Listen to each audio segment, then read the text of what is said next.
Welcome to A1 TV Telugu news. నేను భువన. Details చూద్దాం. మెదక్ జిల్లా చేకుంటలో సివిల్ సప్లై, రెవెన్యూ, పోలీసు శాఖల సంయుక్త ఆధ్వర్యంలో అక్రమ గ్యాస్ రీఫిల్లింగ్ కేంద్రాలపై దాడులు నిర్వహించారు. ఈ దాడుల్లో 16 గ్యాస్ సిలిండర్లను స్వాధీనం చేసుకుని 3 దుకాణ యజమానులపై కేసులు నమోదు చేశారు. సబ్సిడీ గ్యాస్ సిలిండర్లను వ్యాపార అవసరాలకు వినియోగించిన, అక్రమంగా రీఫిల్లింగ్ చేసిన కఠిన చర్యలు తీసుకుంటామని సివిల్ సప్లై ఇన్స్పెక్టర్ నరసింహులు హెచ్చరించారు. ఆదేశాల మేరకు మాకు ఈరోజు ఇన్ఫర్మేషన్ వచ్చింది. 8 సిలిండర్లు అంటే 6 సిలిండర్లు, ఒకటి కమర్షియల్ వచ్చింది. మొత్తం 16 సిలిండర్లు సీజ్ చేసినాము.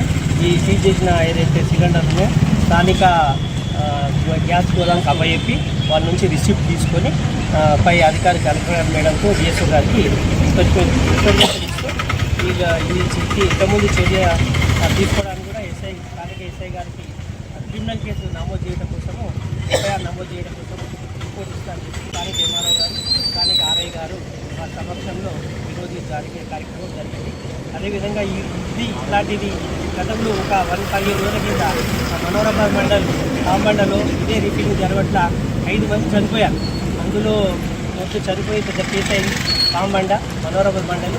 దయచేసి ప్రజలకు మా తరఫున, ఫుడ్ సప్లై తరఫున, మా రెవెన్యూ తరఫున అందరికీ కూడా ఇల్లీగల్ గ్యాస్ రీఫిల్లింగ్ చేయొద్దని మా తరఫున, మా కలెక్టర్ గారి తరఫున, మా డిఎస్ఓ తరఫున అందరికి ప్రార్థన చేస్తూ, మనవి చేస్తూ, ఎలాంటి ఎక్కడైనా జరుగుతున్న రీఫిల్లింగ్ కానీ జరుగుతుంటే మాకు తొందరగా ఇన్ఫర్మేషన్ ఇవ్వగలరని కోరుతూ ఇంకోటి సార్